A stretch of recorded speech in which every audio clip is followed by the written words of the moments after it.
Welcome to the Vin Armani Show. We are streaming live on YouTube at youtube.com/VinArmani. Also on Twitter and Periscope at Vin Armani is my handle there.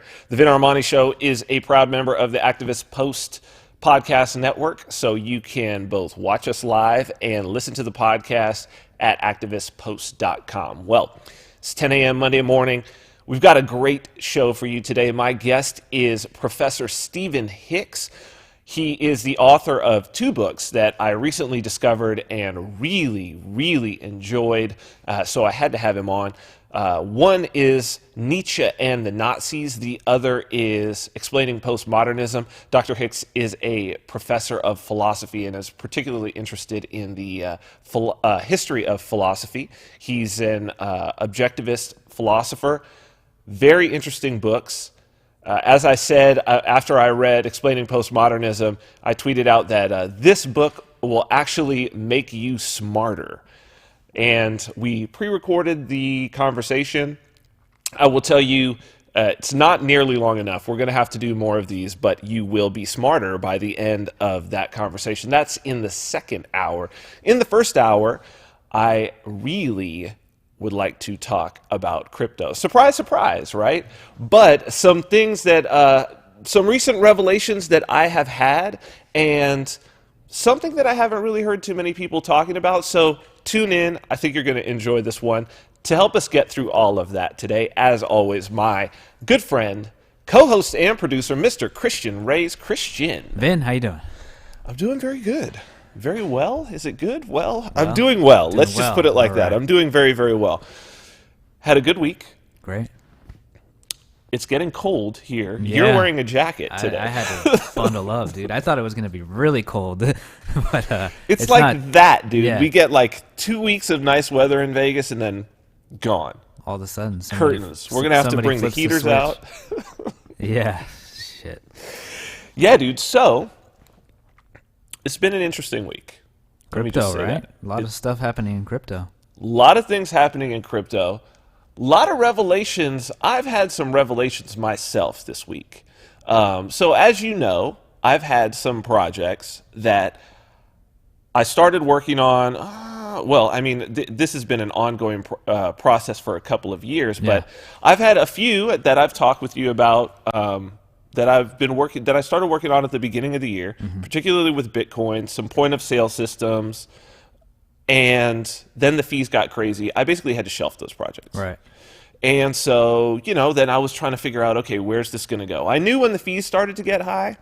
With myself, I was like, okay, if I personally have to shelve my development of these point of sale systems, and so that people have a little bit of background, I got actually pretty inspired when we had on Kevin Hobbs from Van Beck's group. He was talking about this was like in the before the ICO frenzy, when a Legends Room, which is actually now open, a strip club here in Las Vegas, did an ICO, and it was the first like strip club ICO, right, for basically like a membership. And so I actually, since they're here in Vegas, I was like, oh, I'm going to contact these guys and go, like, holler at them, go talk to the owners. So I actually sat down with the owners and had a discussion and was like, well, what are you doing in terms of, like, accepting crypto inside the club, right? Like, what an interesting use case, right? Because it's one of the few places where, like, every form of money possible, down to, like, the smallest denomination is used, right? The ones making it rain and whatnot. And also, it's an industry that actually is used to using alternate currency because they do like funny money, right? Like, so like the Deja Vu and like Hustler, they'll do like beaver bucks. Yeah. I just posted a picture because I just recently went to Crazy Horse 3, which is CH3 here, which is like my favorite club here. And those are my people over there. They have their own Crazy Horse currency or whatever, you know what I mean? Almost like a casino chip. No, it's cash. It's cash? Yeah, it's actual cash to like spend on the stage, right? So instead, and Scores has Scores bucks, but it's like, it used to be that you would like, give them 100, they'd give you $100 in ones and change. But I guess in talking to the management over there at Crazy Horse, that they were like, people were using that to basically to pass counterfeit bills.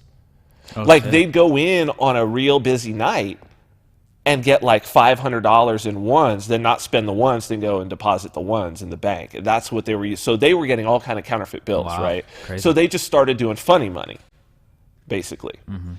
And I guess that cut down on their losses, whatever. They also put like a premium on it. So I was like, okay, this is interesting. How are you going to do tipping? How are you going to do tipping? They're like, well, and I think that's what they're doing now over there is they're like, well, we're thinking about putting like a QR code, like temporary tattoo on the girls. Right. But think about that. It's dark, right? Yeah. It's already, you're in a dark club. So what, if I want to tip her, I have to like walk up to the stage with my phone out, with my camera on. Yeah, that's a little weird. Right? And like, what, put it up to her ass or something? Yeah. Like, how's that going to work? And then she has to be standing still for me to do that. So I built like this stripper tipping device. Right.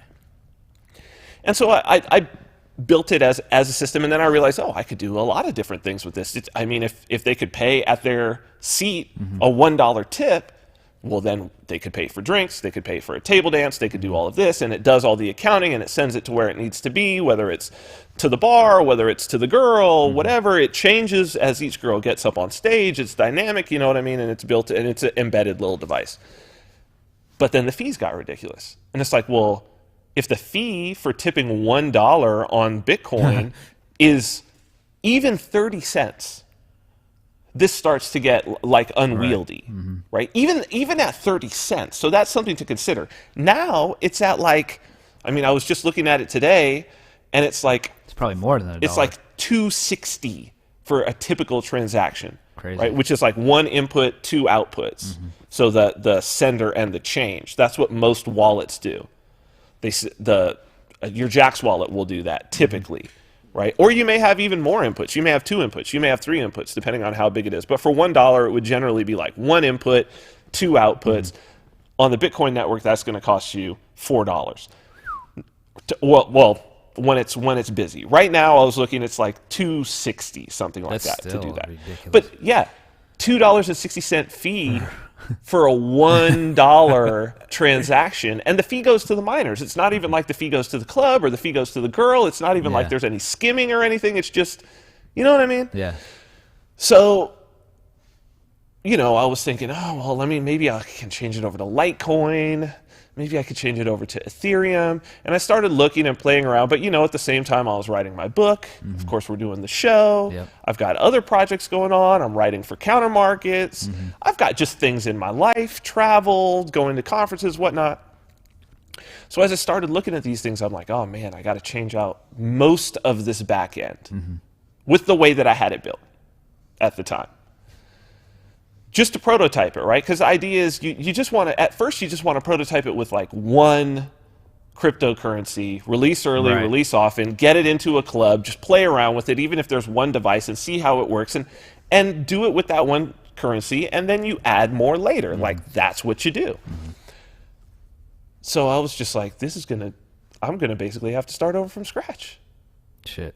Like, I'm going to have to scrap the library that I had and start over from scratch if I'm going to do Litecoin or if I'm going to do Ethereum.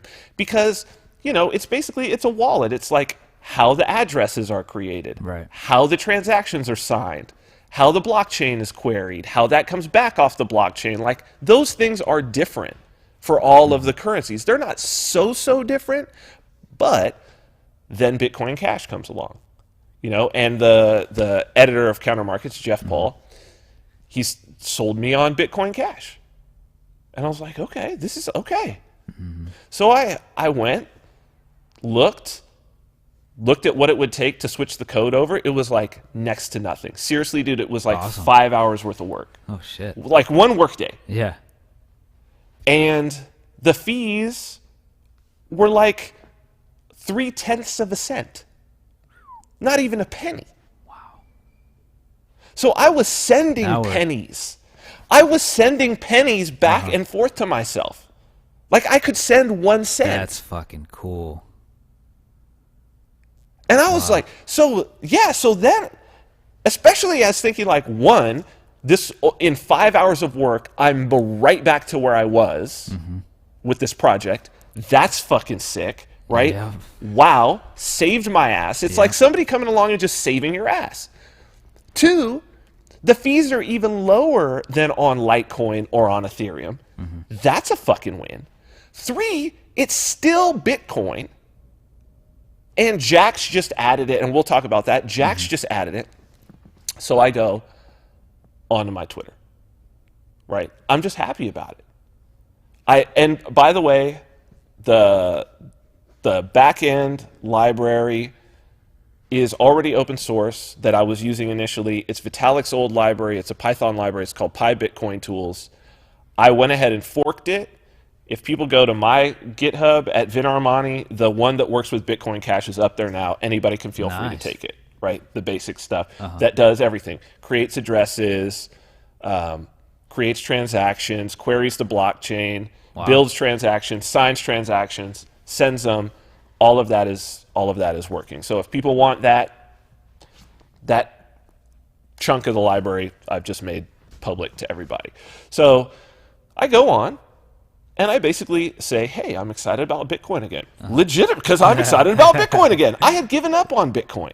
Bitcoin Cash got me excited about it again. So little did I know that I was about to get thrown right into the midst. Oh, shit. Right into the midst. Here it comes. Of this debate. And what I found so interesting about it is like all these people who are, they've got BTC in their name and they're like in their Twitter handle and they're like, it's a centralized thing and like it's being controlled and it's controlled by these guys. And it's like, and they're like, oh, you should use Litecoin or you should do that. And I'm like, as someone with no real, I'm just looking for the thing that works for this application. Yeah. And I'm looking for the thing that works with this application and that there's existing code out there, that I don't have to start writing this code from scratch. And that is something that potentially other people would have, because Bitcoin Cash is like the third highest volume and the third highest market capitalization of all the cryptocurrencies. It goes Bitcoin, Ethereum, Bitcoin Cash. And it was just like, it was like dealing with and seeing, and the things that these people were saying, I was like, these people are ideologically possessed. Like, these people are like religious zealots, because it's almost like they can't even hear what I'm saying. Like, what I'm saying is, listen, I have a specific application. It requires that this thing can do $1 transactions.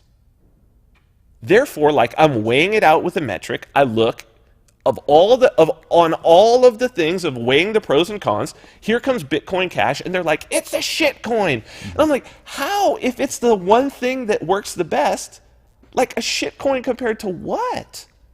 Yep.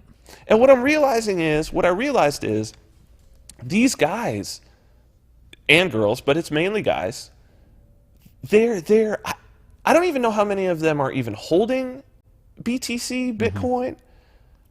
Actually, the ones that it is this Bitcoin bro thing, right? And I'm like, but for what? Like, what? So you're gonna buy and hold, and then you're gonna hope what? That your money doubles, that it triples, that it quadruples, but like you're not doing anything. Like, what? So first off, that mentality, it's like, here I see Bitcoin Cash. I see it actually able to do a thing, right? There's demand. There's utility. So you've got demand. It's scarce. You could expect the price to rise. On the other side, I'm like, what's the utility? Like, why is there demand? Well, because the price is going up. Or like, why are you buying it? Because the price is going up. Why is the price going up? Because people are buying it. Why are people buying it? Because the price is going up. And it's like, one, that's a speculative bubble. Yep. Two, that's potentially a Ponzi scheme. That's like just the new guy pays the people who are already here. They hold. Then as soon as you stop having fresh entrants into the market, the bottom falls out. Yeah. Like, and the fact that these cats can't see it, I'm like, well, this is religious. They're on a religious level. Now, this got me thinking. okay? So I'm a big history buff. I love studying religion, comparative religion, all of that, right? So I was like, perhaps this actually is religious. This is interesting. Perhaps that's actually what's happening here. And then I started thinking about the forks and the structure of it all. And I want to show you something that's interesting. Cool. Okay.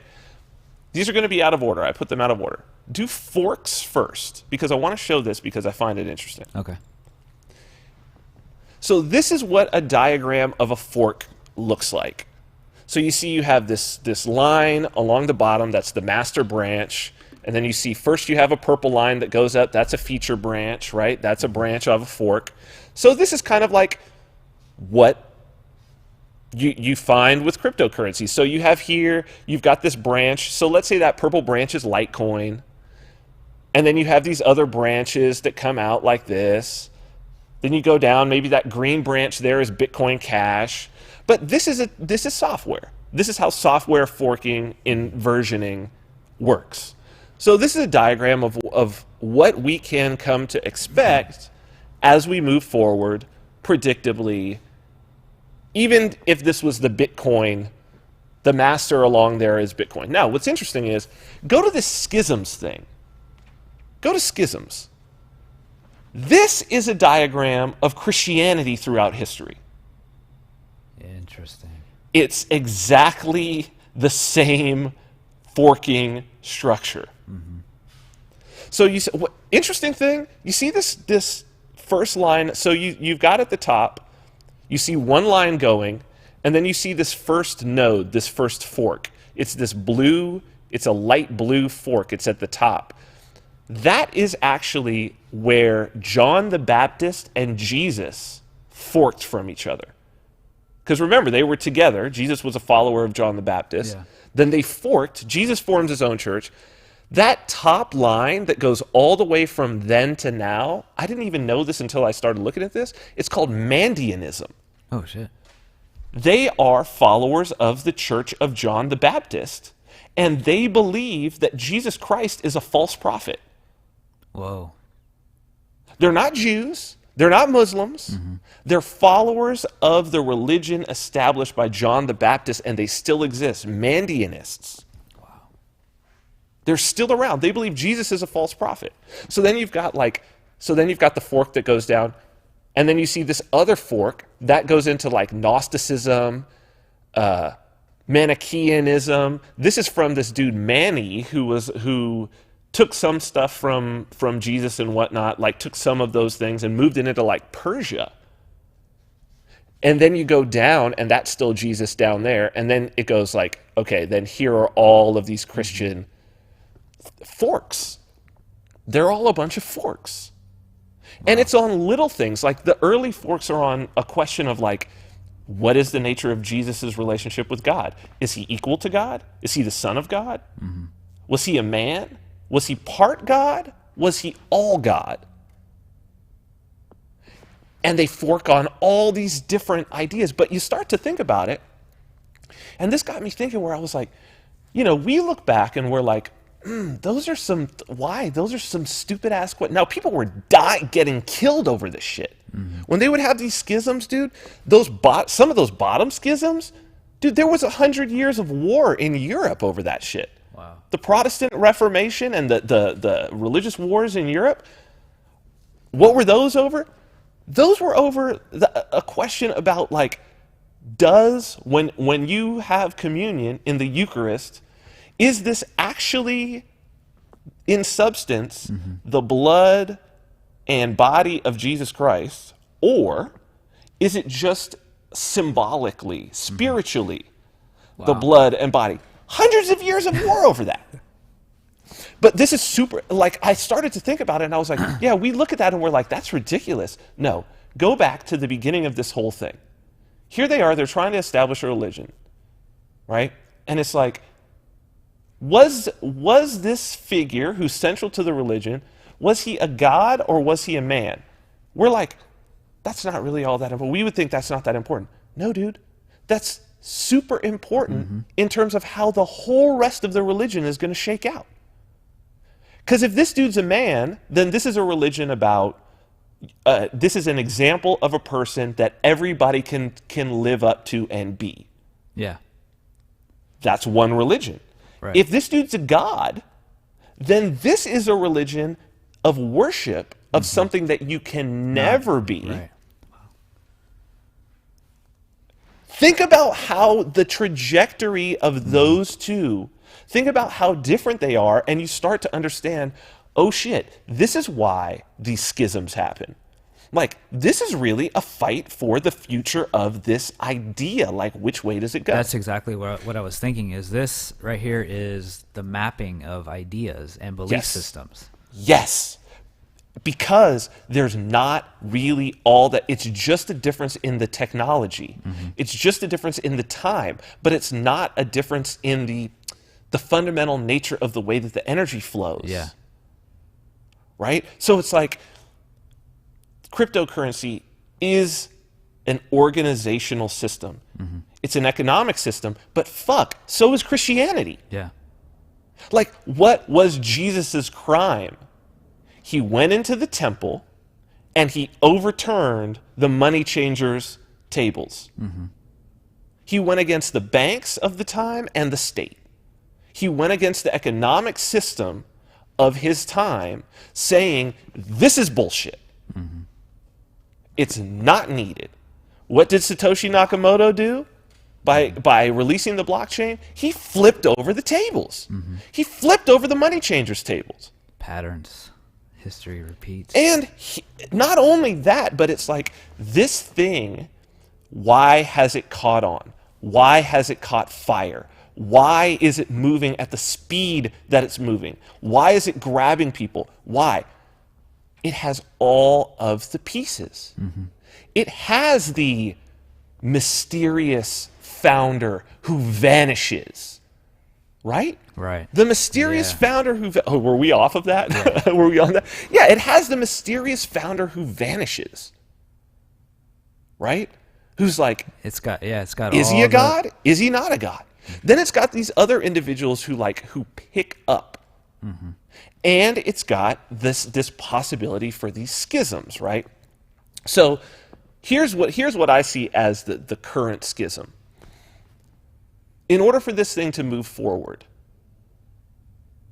it has to, if Bitcoin was going to move forward, and I do believe that like each one of these blockchains, I was going to tweet this, but I'm glad that like my Twitter app on my phone seized up and didn't allow me to tweet this. But what I kind of feel is that like as I look at it, it's like, and this is symbolic what I'm saying. Don't read too deep into this, audience. Like this is symbolic what I'm saying.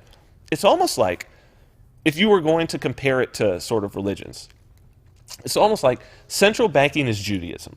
It's the temple. It's the established thing. Right. Then you've got the blockchain. This is like Christianity, you could say, or the things that came from it. And you'll see why I said, or the things that came from it in a minute.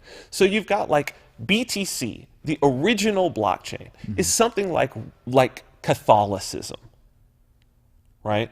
Where you have this, so it's the Christian church. It carries on, does its thing. It's powerful. In the West, it's doing it. And then it's like, it gets like stayed in one place. And then what you have is you have a branch that pops off it. Like I see Bitcoin Cash's fork as like Martin Luther nailing his 95 Theses up to the door. Because basically what he was saying and what Martin Luther's contribution to Christianity was, up until that time, most Christians in Europe couldn't even read the Bible. It wasn't in their own languages. Right. He was the first one to translate it to German. If you weren't a priest, you couldn't read the Bible. You just had to trust the priests. You could ask them questions about it, but you couldn't read it for yourself. People were literally sitting in Mass, and the Mass was in Latin. They couldn't they're sitting through a language being basically said to them that they can't even understand. Wow. That is what I see the Bitcoin bros as. Exactly. Because they're like, oh, well, no, we just need to trust I trust the core developers. Like, they're the best development team. Like, trust the core developers, trust the core developers, right? And the argument that the Pope had with Martin Luther when he did that is, oh, Martin Luther is like, he's a false prophet. He's just trying to take over and get, and Martin Luther's whole thing was, no. I want you to be able to read the Bible for yourself. Any man can be a priest. Any man, you don't have to go through the Pope. Like, you can have a relationship with this idea for yourself. And boom, that sparked off everything, right? And we're going to talk about that with Stephen Hicks. It's funny that this is happening because he's going to get into this history. It's mind-blowing, too, because it all comes back to all the philosophies that we've talked about on the show, the individual, the principles, Well, that's what it always is. It's a schism of collectivism and individualism. Right. And what is it that Bitcoin Cash is all about? Bitcoin Cash is all about the empowerment of the individual developer, the individual user, because now the user doesn't just have to hold it. Now the user can go out and do it. The individual business who's just going to take it. And not only that, it's being marked by 3 particular individuals. Now, here's what's interesting. We're going to see another schism. My prediction on this is these 3 individuals represent 3 different interests in Bitcoin Cash. Right now, they're united because it was to get away from the main chain. Yeah. They're going to split. And that's going to be a contentious split. It might not be these 3 guys, but since they're at the head of these 3 things, now I'm going to show you who these 3 guys are. We'll talk about them a little bit. Before I do that, I'll tell you what just for fun, the other religions that I see, right? Okay. So I said central banking is Judaism. Bitcoin is Christianity. Ethereum is Islam. Oh, wow. Right? Because it's got its own prophet, and Vitalik is its prophet. Yeah. Right? It's got its own prophet who's kind of, his word comes down. He's the intelligent sort of benevolent dictator of it. It does different things. It pulls some things from central banking world, the financial instruments and all of that. It could kind of integrate with that in the same way that Islam pulls from Judaism and it pulls from Christianity. So it's kind of a mix of the two. Litecoin, that's kind of like Eastern Orthodox. Right? As opposed to Catholicism, it's like Eastern Orthodox. It kind of branched off even earlier because it's so much like Bitcoin. And Dash that's the Mormons.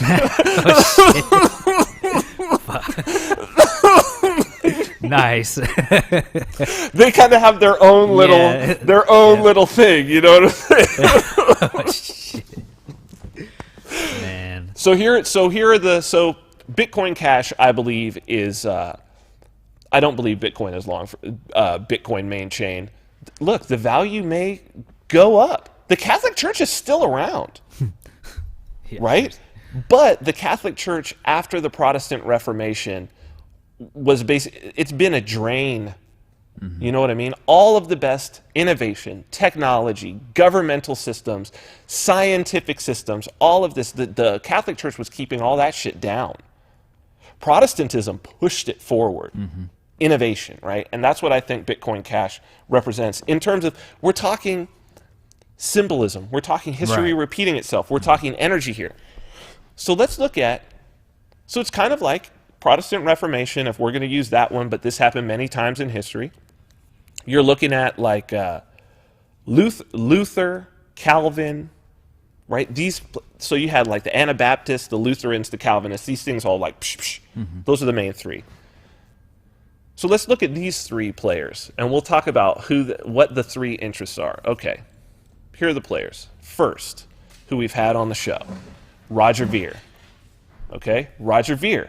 Conveniently enough, his nickname, the Bitcoin Jesus. Wow, crazy. Right? The Bitcoin Jesus. He is the spiritual libertarian side of this thing. He's the person coming at it that the biggest thing for him is to get it in the most people's hands, right? This is where his self-interest comes from. How can I get the most people to adopt this platform? Right. Because the more people that adopt it, the more people that I convert, the more the world changes. Right?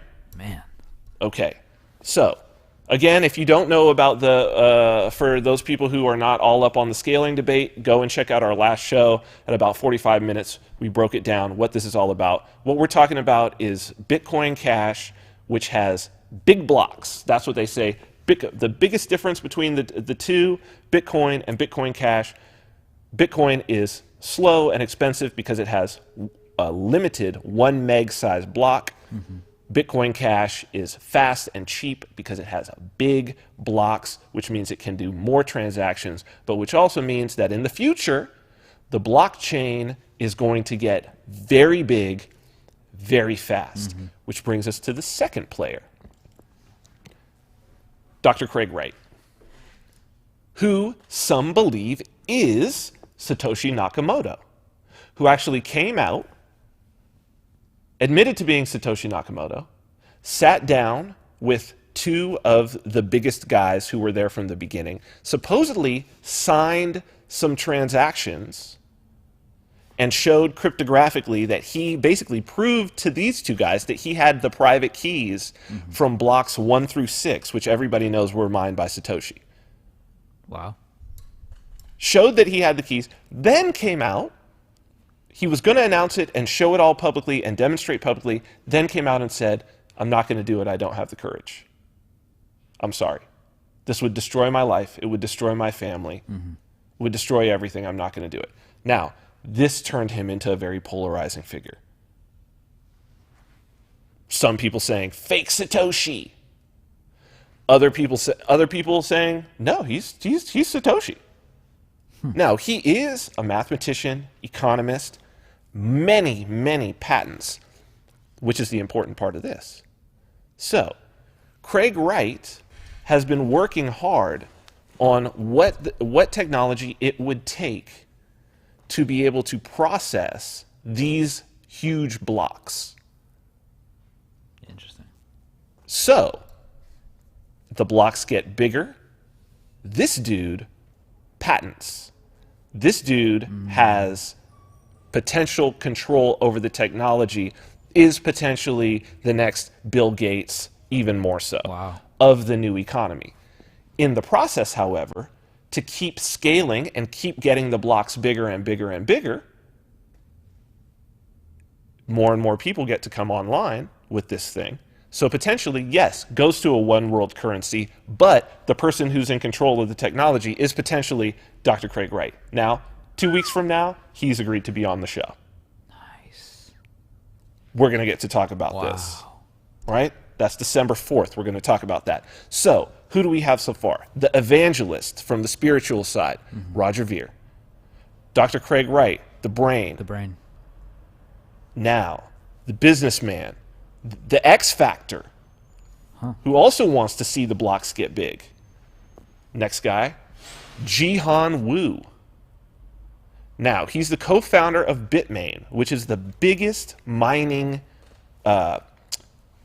They're both they have Ant Pool, which is a mining pool, and they're the biggest manufacturer.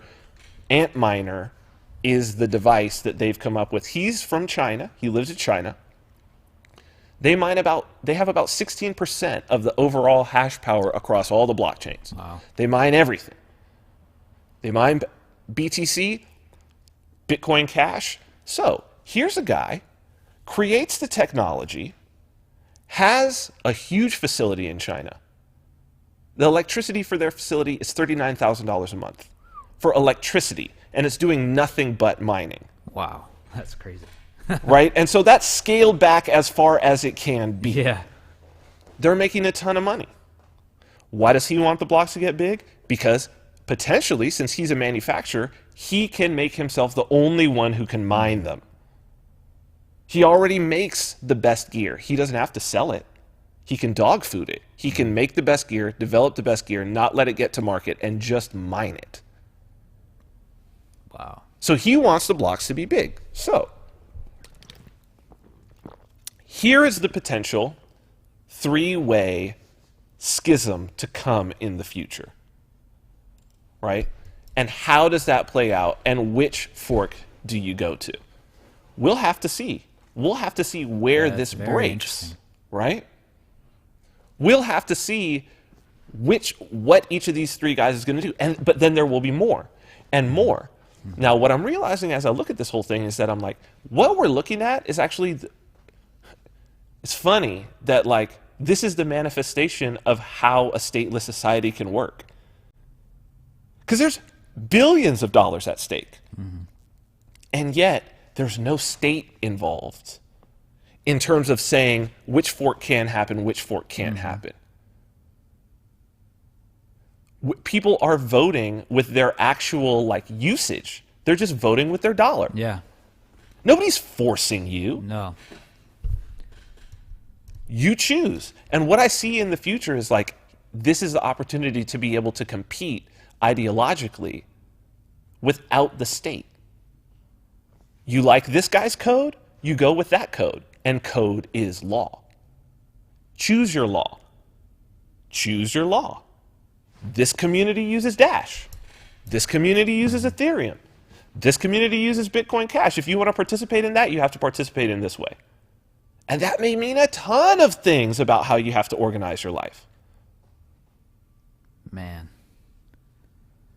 This is how it happens. Yeah. This is it.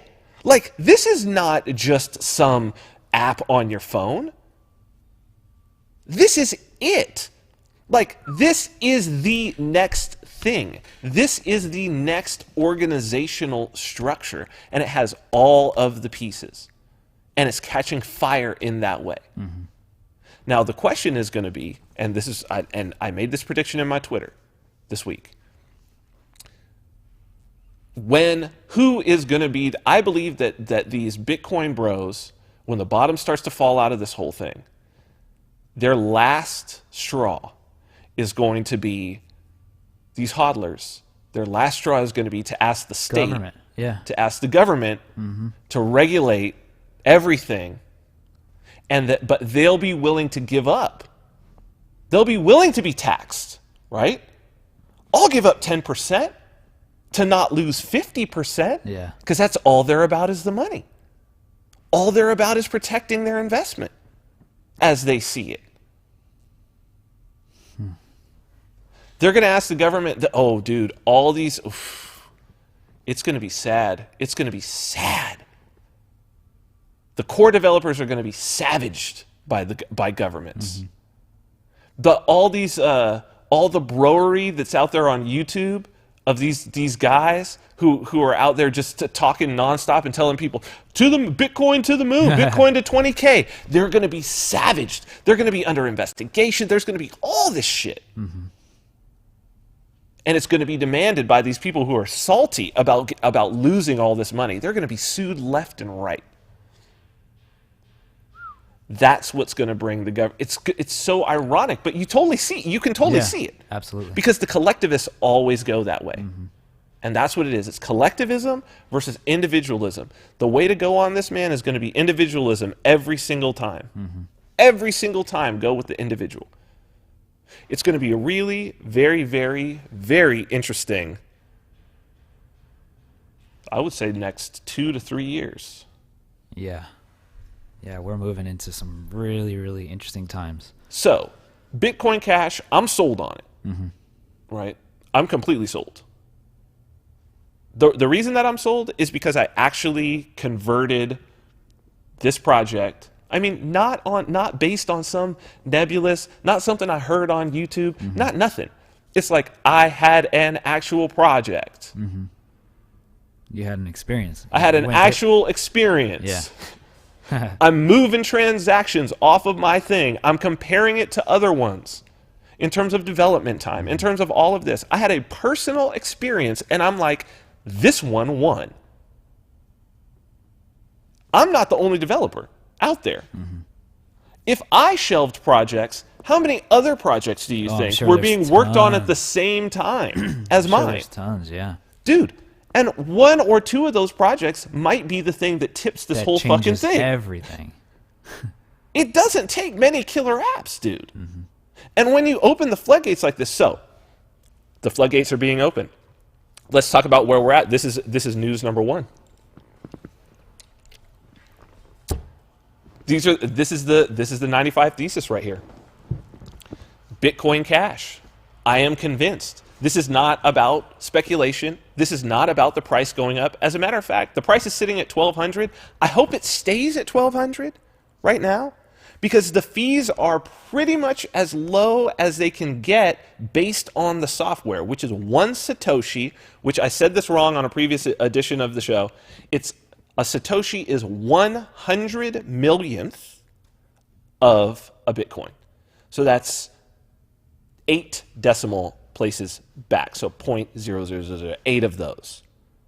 1 Satoshi per byte of size of the transaction is as low as it can go based on the software. Right now, you can do that with Bitcoin Cash, and right now, because the price is at 1,200, that's about 0.3 of a cent. As the price goes up in US dollars, that value is going to go up as well. I don't want it to go up. I would prefer that it stayed at 1,200. I would prefer that speculators stay out of it. I prefer that it was a utility coin. That's unlikely. It's unlikely because if it has utility, it has value, but we'll see where that goes. So, we talked about Craig Wright wanting to scale this thing up. We're going to talk to him in 2 weeks. This thing is a payment network. That's what it was always meant to be. How fast can it go? How big can these blocks get? Let's throw this one gig thing. This from Bitcoin.com. Craig Wright pushes for 1 gig blocks to attain Visa-level Bitcoin scaling. Craig Wright, the man who famously claimed to be Satoshi Nakamoto, is back in the news again. This time he's waded into the Bitcoin scaling debate, which is becoming increasingly politicized. In a post entitled Scaling Bitcoin and What Some Will Do to Stop This, he refutes skeptics who believe that Bitcoin can't scale to handle 20,000 transactions a second. N-Chain is the name of Wright's company, who bill themselves as a global leader in research and development of blockchain technologies. A week ago, Wright published a white paper examining the feasibility of the blockchain being used as a global payment system. In it, he explored speed and scalability, issues which have become pet obsessions of Wright's. In a follow-up post published today, Wright hit back at critics who'd found flaws in his research, which he attributed to the fact that, quote, many academics seem to hate Bitcoin, unquote. He wrote, what we are finding is that there is a lot of pessimism and open condemnation of the idea that Bitcoin can scale. Forget 1 meg, 2 meg, or 8 meg block sizes. If Wright has his way, block sizes in the future will be measured in gigabytes. His team have reportedly scaled and tested 340 gigabyte blocks. If such a system were ever to be implemented on a live network, however, one of the conditions would be the removal of small nodes. Wright claims, quote, Bitcoin is and was never a home user system. It was designed to end on specialized nodes in data centers, unquote. Satoshi Nakamoto did leave writings clearly detailing his vision of a future with specialized hardware. So this is Satoshi Nakamoto on the cryptography mailing list in 2008. So that's a year before Bitcoin was actually first released. Quote, these are Satoshi's words. Quote, at first, most users would run network nodes, but as the network grows beyond a certain point, it would be left more and more to specialists with server farms of specialized hardware. So there's a path here. There's a path toward Visa-level transactions. That's basically you can serve the world at that point when you've got Visa-level scaling. This is what Craig Wright is pushing toward. If it's with, maybe there's another solution. Maybe it's not 1 gig blocks. Maybe there's another solution. But Craig Wright is going to push down the path of making the blocks bigger. He's got the patents. Clearly, that would need to spur innovation. You would need to create new equipment. As new equipment is created, the old equipment gets cheaper. Who knows? Maybe it gets so cheap. I mean, look, a terabyte, you can get a terabyte USB drive. Yeah, it's crazy. For like less than $100. Yeah, it's not bad. No, and like last year or maybe 2 years ago, it was like $200 or $300. That's what I'm saying. This is Moore's law. Yeah. So like maybe we should just be. I'm somebody who's like, look, let's push the limits of what things can do, because then there will be demand for innovation. I'm all about that. This is the move of the individual. So, who is supporting this thing? So at first, this chain popped off. I remember they popped this hard fork off, And there was just a massive condemnation from everybody. Even Eric Voorhees was like, I'm dumping all of my Bitcoin Cash the second that I get it. Now, interestingly, a lot of people who are Bitcoin maximalists, they never collected their cash. But, so for instance, and we're going to talk about it, Jack's wallet this week released Bitcoin Cash. Anybody who had Bitcoin on their Jack's wallet in August when it forked, They've got Bitcoin Cash. they've got Bitcoin Cash. It dumped into their wallet. Oh, shit. They got it automatically because it used the same address. So there's all these people out there now that are tons of people who are flush with Bitcoin Cash just on that release. Coinbase is going to do the same thing. But let's talk about everybody because it's interesting. Here are the big block supporters in Bitcoin Cash adoption. You want people who are betting against Bitcoin Cash. This is who you're betting against. So throw up this BCH tweet. So this was a tweet from Jason Elliott. Said, some of the amazing things that have happened in the Bitcoin space in just the last 18 days. I've never been this excited to be a Bitcoiner, and I've never seen an ecosystem take shape this fast. Bitcoin Cash is Bitcoin. Go ahead and throw up these events. I'm just going to go down them. WikiLeaks shop adds it. Then Bitcoin Cash reaches 10 billion market cap. Then Bitcoin Plug adds ATM support. Bitcoin.com announces full company support. Business Insider writes an article on it. Then it reaches 1,000. Bloomberg writes an article. BitPay hints at future Bitcoin Cash support. Forbes writes an article. What do we got? Gavin Andreessen, who's one of the very, very first people in Bitcoin, publicly supports BCH. Bitcoin Cash overtakes Ethereum to be number 2. Got Binance. Bitstamp announces it. Trade Satoshi announces it as an exchange that they're going to do it. Najala, the domain registrar, adds support for it. Kim.com supports it. BitMEX. Blockchain.com says that they're going to add it. That's huge. Genesis Mining says they're going to mine it. Jax adds it. Like all of these. WireX, more Bitcoin.com, the Bitcoin Cash Fund, Internet Archive. Gadax announces that they're going to support it. Like all of these things happen in the span of 3 weeks. Wow. You can come back to us.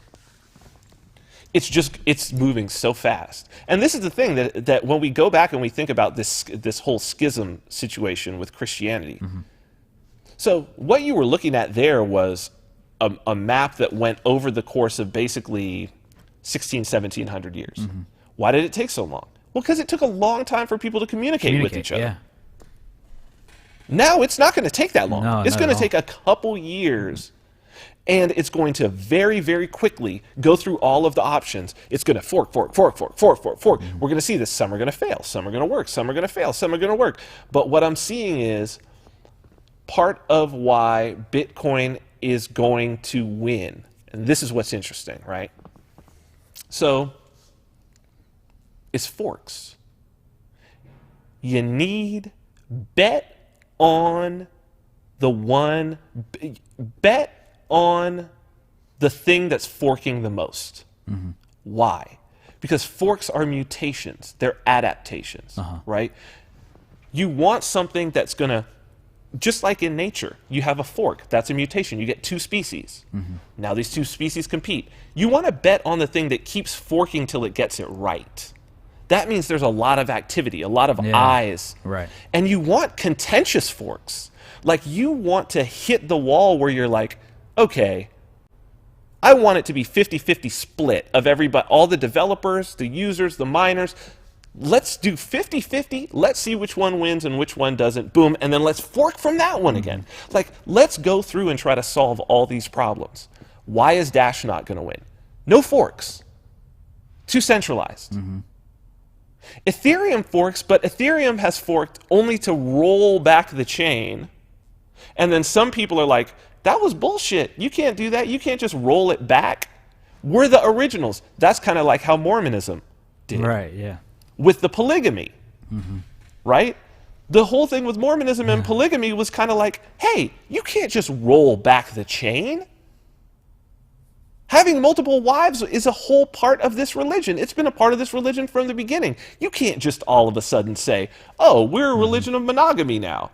No. It's a different religion. That's a whole other religion. You just rolled back hundreds, 200 years of history. Like, what the fuck are you doing? So you could understand how, like, the fundamentalist Church of Latter-day Saints, who are still polygamists, you can understand their point, right?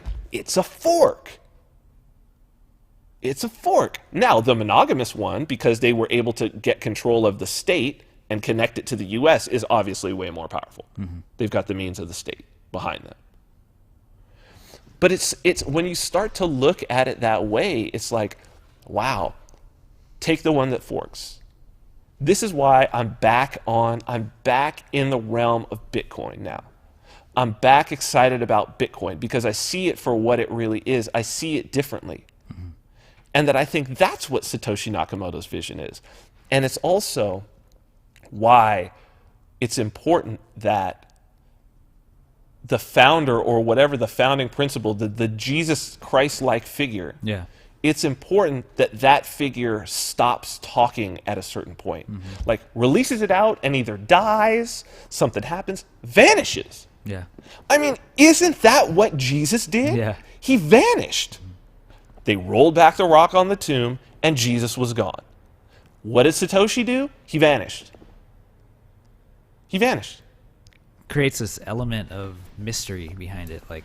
Well, it also creates keeps the mind moving. It creates the vagueness that you can fork, and both of them can claim to be the true faith, which is what's happening with Bitcoin and Bitcoin Cash. Which, look, that was a situation that basically happened with Mohammed as well. Like, when Mohammed was around, there was no forking, because you just went and you said, well, what is this? And then he said, well, this is the law, and then it was just put in. That's put in the Quran. When he was gone, then basically you had a fork, because it was like, who's going to take over? Is it going to basically be his nephew or his brother? That was what it was. And there's your Sunni Shiites. And that was a major fork. As long as you have Vitalik, you're never going to have an ideological fork of Ethereum. It's not going to happen. And Dash is just a whole other thing.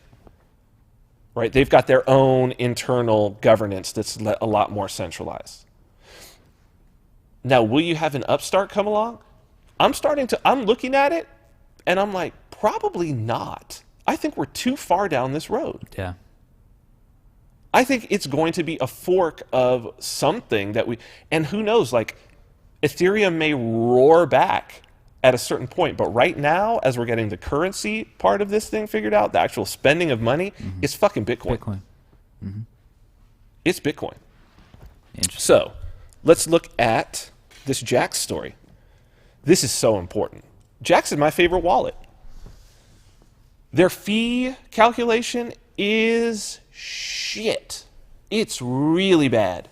Their fee calculation for Bitcoin Cash is like, I did a Bitcoin Cash transaction with Jaxx, and it was like, cost me 30 cents, which is not bad compared to Bitcoin. But the real fee that would have gone in is like 100 times less than that.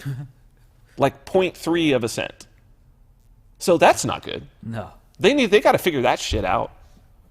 They got to figure that shit out big time. This is their tweet. BCH and Jaxx, we completed the rollout of BCH across the Android, Chrome, Mac, Windows, and Linux versions of Jaxx. The iOS update will follow from Apple shortly.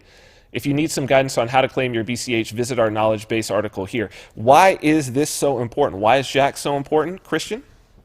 Jaxx is important because it's got Shapeshift built in. And the user interface is just fucking great. Killer. It's just killer. Like, it's right. It's right. It's sexy, which is important for adoption, right? Because if you're going to show somebody who doesn't know anything about it, and you pull out your Jaxx wallet and they look at it, they're like, the UI I want that. That is sexy. The way that it moves through the currencies and the coin spins before it fires up. Oh, man. Sick, it's sexy. And with the Shapeshift in it to move between your own wallets and the number of coins they support, great. Fee calculation, absolutely poop. Poop.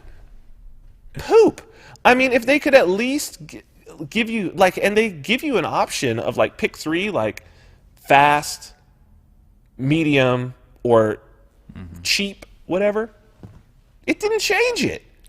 It didn't change what fee was for Bitcoin Cash. It didn't change the fee at all. It was the same fee no matter which one I picked. It's poop. Yeah. It's complete poop. I think they'll work that shit out, though. I mean, 30 cents is still yeah. They're probably 1,000 times better. They're probably like, oh, we can get away with that. But it's going to the miners. It's not even going to them. That's It's crazy. It's poop. So then we've got an announcement from blockchain.info. This one's even bigger because this is the OG granddaddy. This was the first wallet I got back in 2013. This was, you get the blockchain wallet. That was the only one worth a damn. One of the first companies, blockchain.info is where you go to check your transactions on the BTC blockchain. Let's be real. Always has been. That's the de facto granddaddy. So for them, and I know that they were not big supporters at first, but now look. So now check this out. Go to blockchain. What do we get? Somebody at the door? I'll read this while you go. We launched partial Bitcoin Cash support on October 11th and said we would monitor market demand for fully featured support. Market demand for Bitcoin Cash has proven strong, and in our view, it's likely here to stay. We plan to offer full support for Bitcoin Cash by the end of the year on web, with support across all our platforms before the end of Q1 2018. Stay tuned for product launch announcements. So, while I wait for Christian to get back, how I see this and why this is important is because they have an ad revenue model for people using their Blockchain Explorer, and also their Blockchain Explorer API. That is actually one of the most important pieces of this whole infrastructure when we start talking about developers. So it's basically, as a developer, if you're writing an app and you want to see the status of a transaction, how many confirmations it's got, you want to see what the balance of an address is, you want to push up a transaction to the Bitcoin blockchain, blockchain.info has been a massive piece of that infrastructure. Right now they're losing out on all of that to Blockdozer, Blockchair, some other ones. So they've got to get in this. It affects their ads, it affects their market share. This is just the things to come. So we've got, as we said, Roger Ver, Craig Wright, Gavin Andreessen, who was the first lead developer for Bitcoin, Rick Falkvinga, who we've talked about. Christian, you could come back to us. Jihan Wu, Tony Gallipoli, he's the chairman of BitPay, Eric Voorhees, Vitalik, they've all come out basically now in support of moving forward. So, most of them are pretty cautious in terms of their let's let both of these chains exist, which I agree with. I agree. Yeah, let the better one win. Let them both exist. I'm not going to put another dollar. I'll still accept BTC. If someone wants to pay me in Bitcoin because they want to deal with those fees, go ahead. Go ahead. That's on you. Pay in Bitcoin for the book, self-ownership, right? Pay in Bitcoin for baby vodka, babyvodka.com. Pay for in Bitcoin, we'll take your Bitcoin, governyourself.com. We'll take it. No problem. No problem. Then what I'm going to do is I'm just going to let it stack up, and then I'm going to shapeshift it right into Bitcoin Cash. That's what I'm going to do. In one transaction, I'll eat the fee. Fine. Let them both exist. I'm never going to use it. I'm never going to develop with it. Because they're never going to get this fee shit figured out. What's so funny is, SegWit didn't work at all. The fees went up, right? So the whole thing was, we're going to fork away, we're going to have higher blocks on this side. On this side, we're going to do this thing, segregated witness. We're going to basically change the structure around of how these transactions are done. But it required everybody to retool their software, massive retooling. More retooling for SegWit than for these 8 meg blocks. Wow. Right? So it actually required more work to get this, and because people are like, I just did a 1 cent SegWit transaction. And it's great, dude, but Nobody supports segregated witness. Right? So yeah, maybe it's a little cheaper, but it didn't make it more available to more people. They're not going to get this figured out. Mm-mm. The reason why the segregated witness transactions are cheap is because the segregated witness transactions get priority. See, this is the funny little joke that they pulled, right? It requires a different address, a different type of address. Oh, shit. Okay? A 3 address, SegWit address. Basically what they did was they did the same thing. Oh, wow. It's so funny. That's what segregated witness is. Wow. So Martin Luther, when he went and pinned his 95 Thesis up on the door, basically making a break with the Catholic Church, what he was pissed off about was he was pissed off that the Pope was selling indulgences. Basically what he was selling was get out of purgatory cards. They made up this idea that there was this place, purgatory, where you might be for thousands of years, whatever, you get stuck. Holy shit, I'm realizing that's exactly what this is. The mempool is purgatory. Wow, interesting. Heaven is a confirmation. Yeah. Hell is having your transaction rejected completely, right? Away from the face of God. That's what hell is. To be out of the sight of God. That's how it's described. So you send a transaction, the fee's not enough, it's completely rejected. You're out of the sight of the blockchain. You can no longer be seen. The mempool is purgatory. It's where you wait before you get up to St. Peter at the pearly gates, who is the miner who's mining at that given time. Wow. Man. And then he judges you. He judges you. He reads your code. He sees if you have the right fee, if you're signed right. He reads your transaction in the book. And then what does he do? He writes your name in the book. He writes your name in the book. He writes your transaction to a block, which is mined into the blockchain. What did they do with segregated witness? With segregated witness, they said, hey, for some of you who have the development skills, who are like us, the core developers, if you have the development skills for yourself and for your friends, you can do these transactions that get pushed to the front of the line and cost basically nothing. For all those peons who don't have development skills, no segregated witness for you. Well, maybe it'll get released sometime. And their other thing is this off-chain scaling Lightning Network, right? Which is another whole hoax, right? That it's just giving these few. They talk about the centralization, dude. Lightning Networks is just one small group of people. Like it's just again privileging these little tiny cliques, these little tiny groups, just like the Catholic Church. And that was Martin Luther's thing. He was like, no, this is for everybody.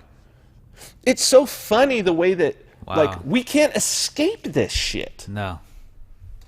We can't escape it. We just keep redoing it over and over and over. The thing is, I don't think people really understand it either. No, they don't. No.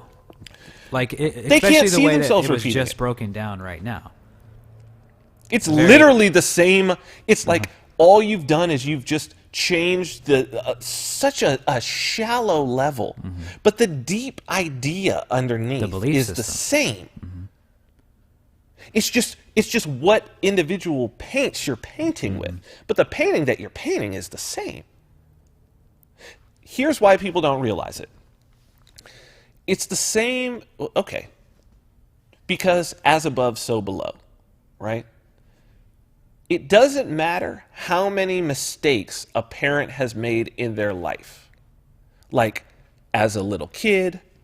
Like, it doesn't matter that your parent knows how to walk perfectly. The child has to learn how to walk the same way that the parents learned how to walk. And how to talk the same way that the parents learned how to talk. It doesn't matter. It doesn't matter if the parent is a fucking linguist. The child is still going to have to learn on its own.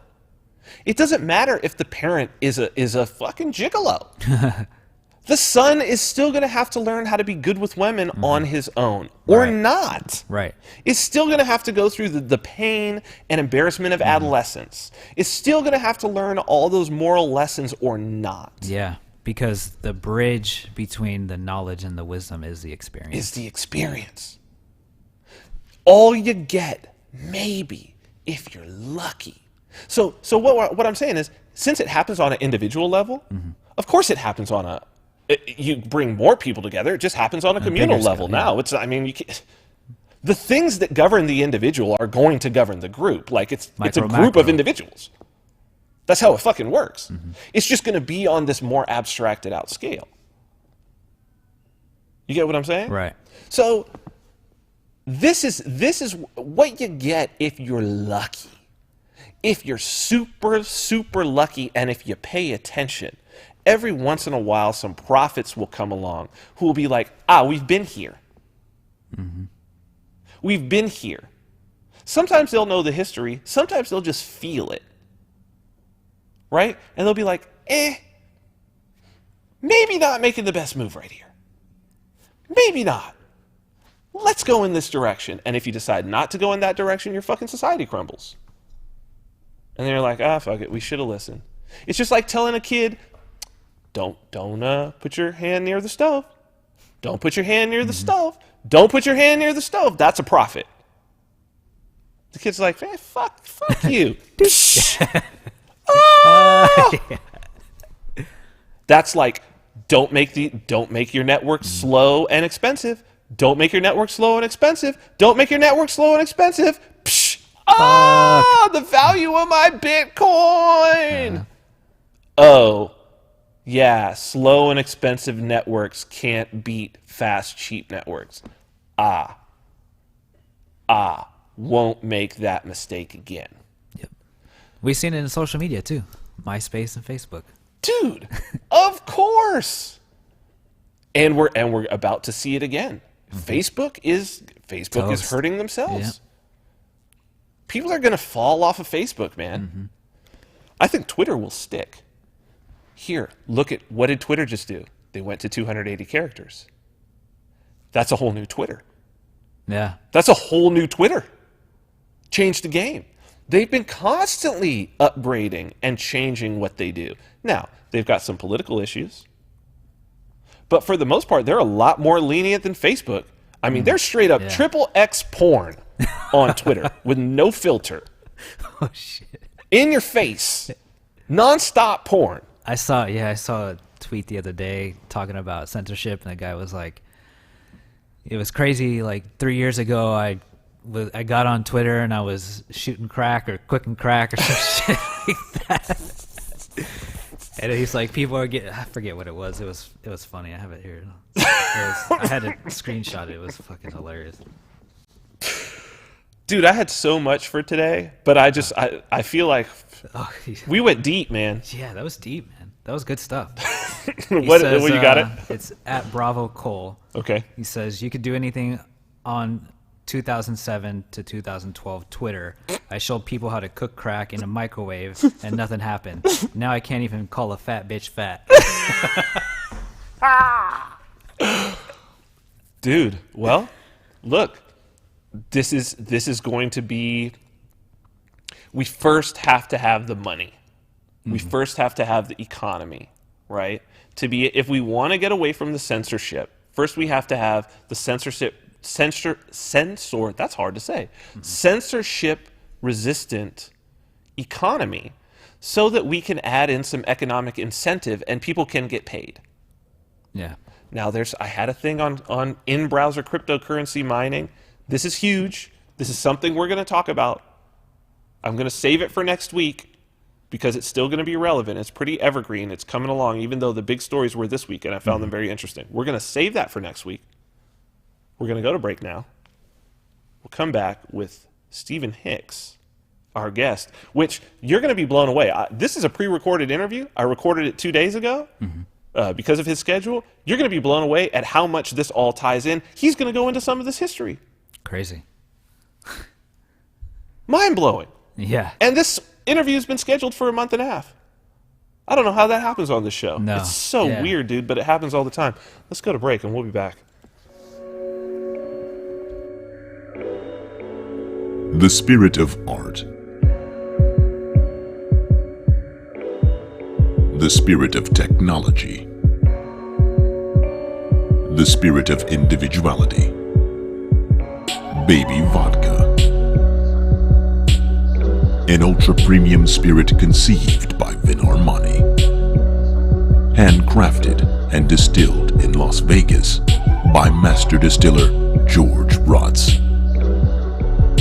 Each bottle, a celebration of the individual, custom engraved and hand-signed by the creators. Each element blending in harmony to create a beautiful experience beyond imagination. Baby vodka, the spirit of Vegas. Created by Vin Armani. Tailored by Christian Rays. Available for purchase exclusively with cryptocurrency at babyvodka.com.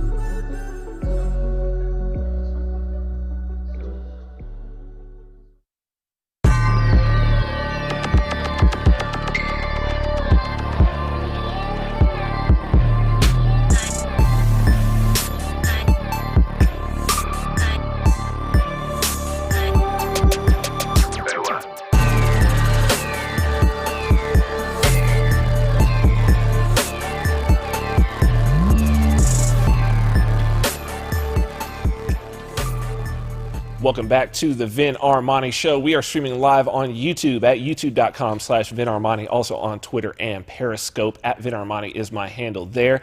We are a proud member of the Activist Post Podcast Network, so you can watch us and listen to the show at activistpost.com.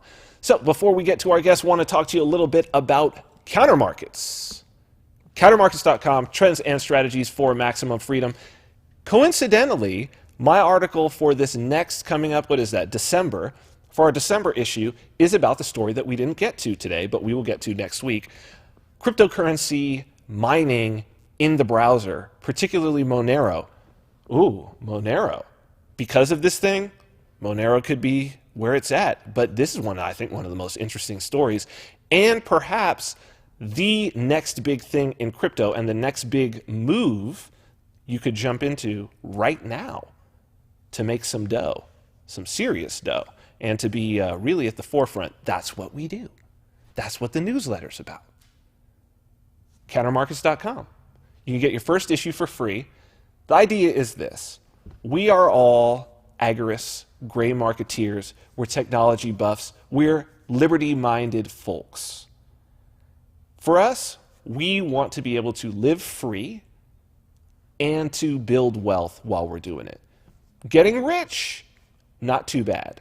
Building wealth, at the very least, enough to support ourselves, our families, and to be able to spread ideas of liberty to the rest of the world. That type of thing takes capital.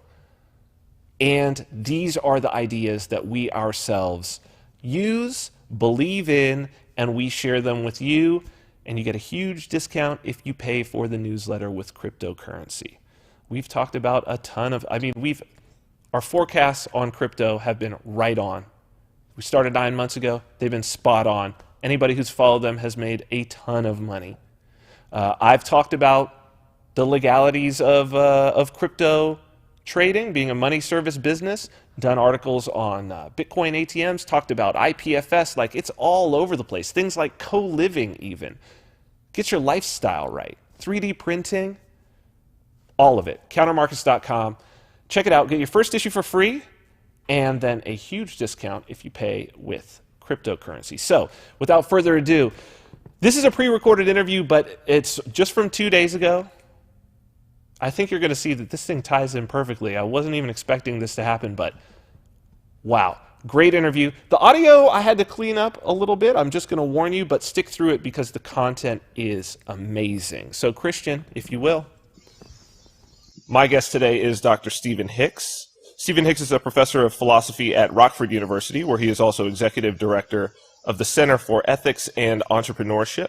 He's the author of Nietzsche and the Nazis, Explaining Postmodernism, Skepticism and Socialism from Rousseau to Foucault, and co-editor of The Art of Reasoning, Readings for Logical Analysis. Hicks earned a Ph.D. from Indiana University and his B.A. from University of Guelph, Canada. Dr. Stephen Hicks, welcome to the Vin Armani Show.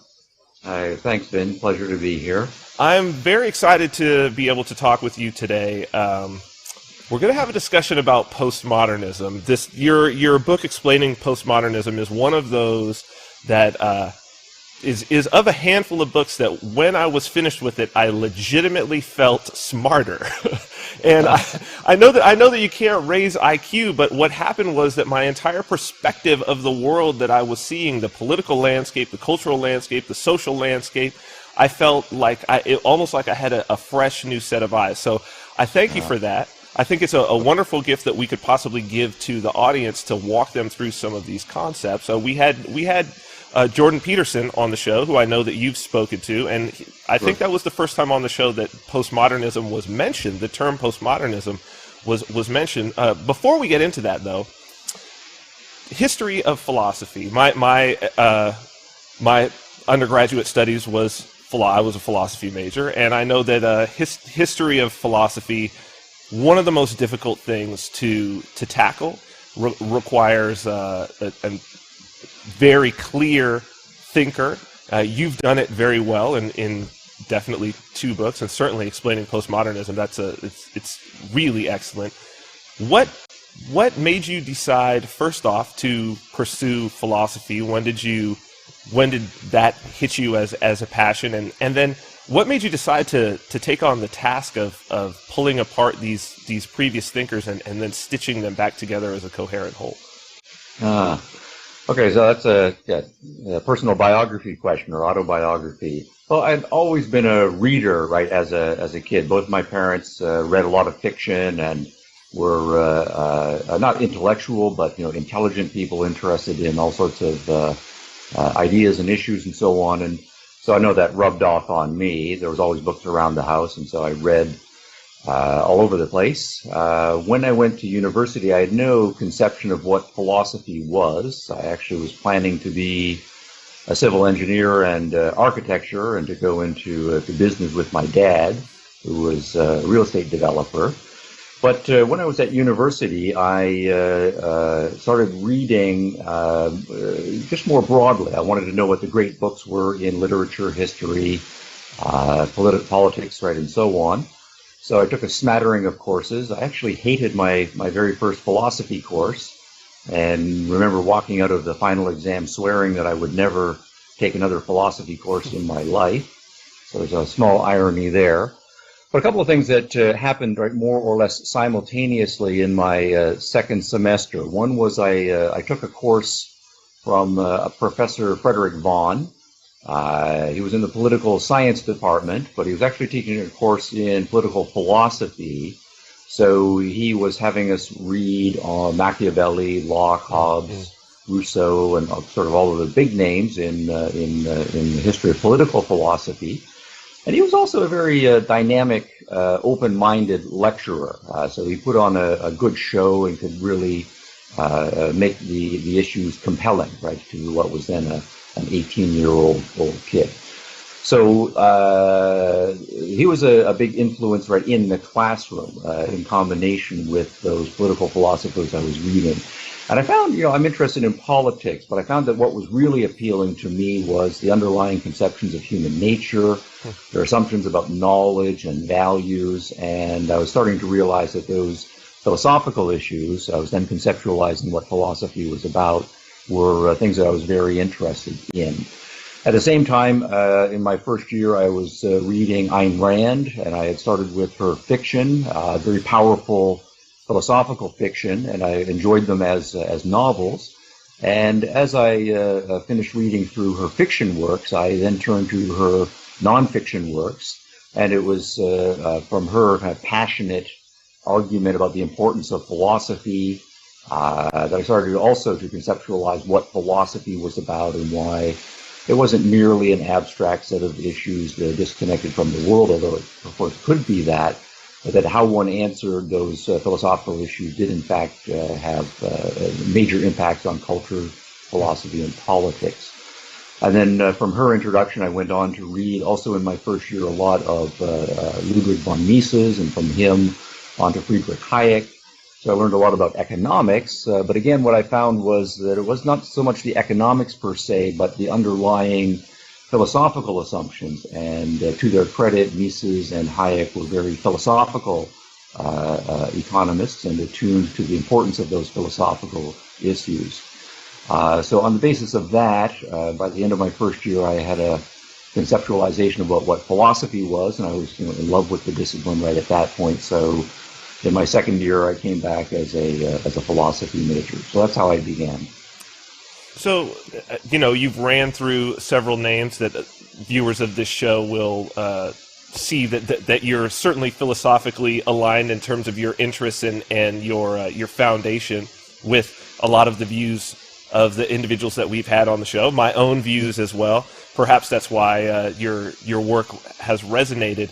I think when I know I'm saying, okay, we're going to talk about postmodernism, and I'm sure that there's some people who don't have necessarily a background with the term, and that it may start to be like, okay, these guys are going to get into some weird weeds. Although I do think that this is such an important discussion. Well, we are going to get into some weird weeds. Right. So maybe if we could start like this, because this is certainly not a conversation that I don't think is beyond anyone who's a regular viewer of the show. I think that people will get a ton out of this. Maybe we could just start by defining some terms, because I think that once we do that it'll really help us to get through. So we're talking about postmodernism. People have heard that word thrown around quite a bit. I know that there's a lot of, we share some crossover audience with Jordan Peterson. He had started talking about postmodernism just about the time that he came on this show about a year ago. Can we talk first about modernism? So we're talking about this idea of postmodernism, and it's infecting, or it's at least permeated through the culture. What is the modernism that this is coming after? Let's talk about that. How do we define the ideas in modernism? Yeah, fair enough. Yeah, big question. The term has some variability depending on what academic discipline you're talking about. But historians will typically choose around 1500, say, height of the Renaissance. Columbus has crossed the ocean and come back. So we're into the era of globalism. And, as a result of Renaissance, and then, of course, Reformation, early 1500s, age of exploration, age of Renaissance, age of Reformation, some revolutions, right, are going on in some important sectors of culture and intellectual life. So we're thinking differently about what it is to be a human being, what our potentials are, and our place in the grand scheme of things. So in philosophy, right, the discipline I'm coming out of, which I think is foundational here, in the 1500s, toward the end of the 1500s, you see a revolution going on in how we conceptualize the individual's relation to all of the big questions, right, of life. So, for example, if you think about the world before modernism, you say, who are you? Shockingly, from our modern perspective, you're not really an individual, right? People would say, who am I? And they would start to define themselves in terms of various group members, right? So I'm a member of this religion, right? And your religion is more or less given to you at birth, and the expectation is that you're just going to more or less uncritically accept, right, your belonging, right, to that religion. Or you're a member of a class, right, and whom you can be friends with, what your career is going to be with, whom you can marry, is largely circumscribed by, again, a group membership that was not chosen by you, and so forth. So the individual is largely absent. Okay, that's a strong claim in the pre-modern world. What we find in the modern world is an assertion of the individual in a number of important philosophical dimensions.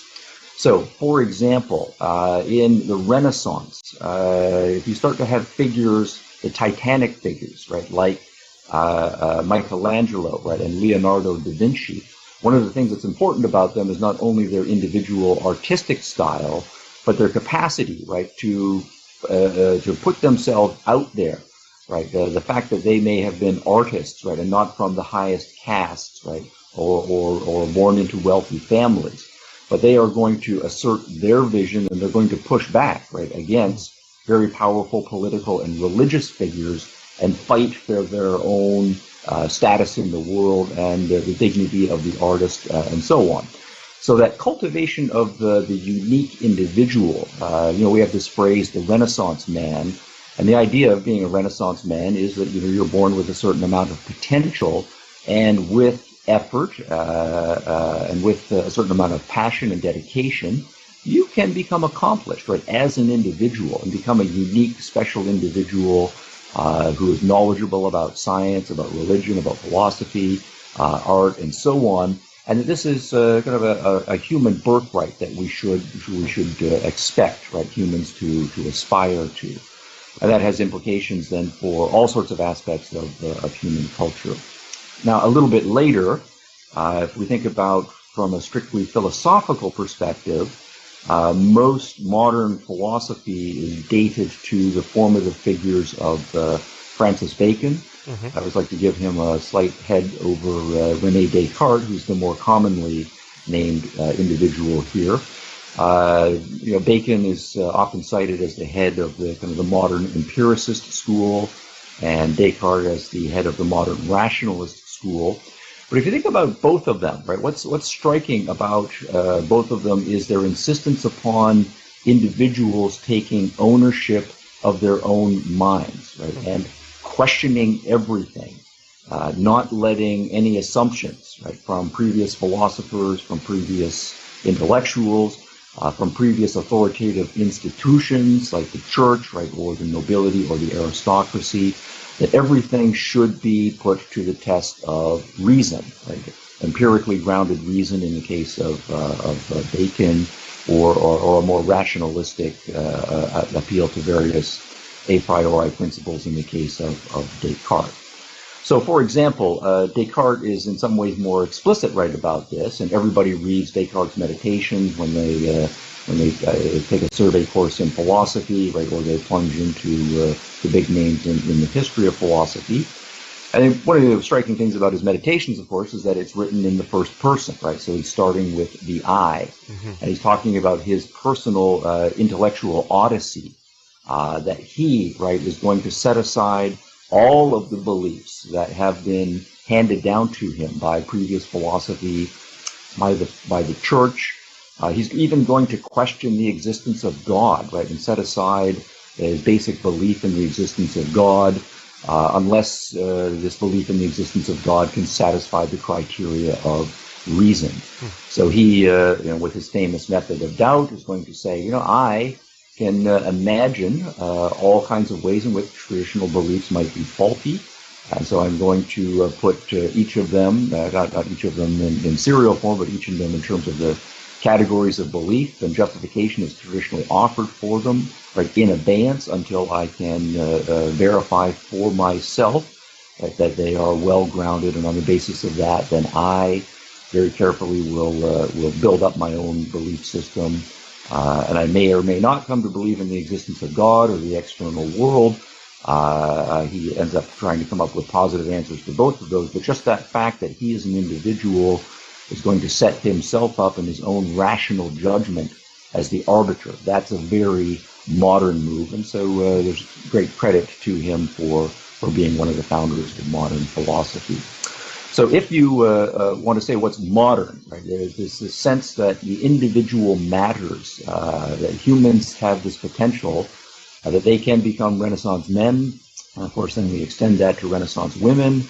As we get further into modernity, we can choose our own values, we can choose our own lifestyles, we can break out of our castes, out of our hand-me-down belief systems, including religious systems. We can challenge political and intellectual authorities.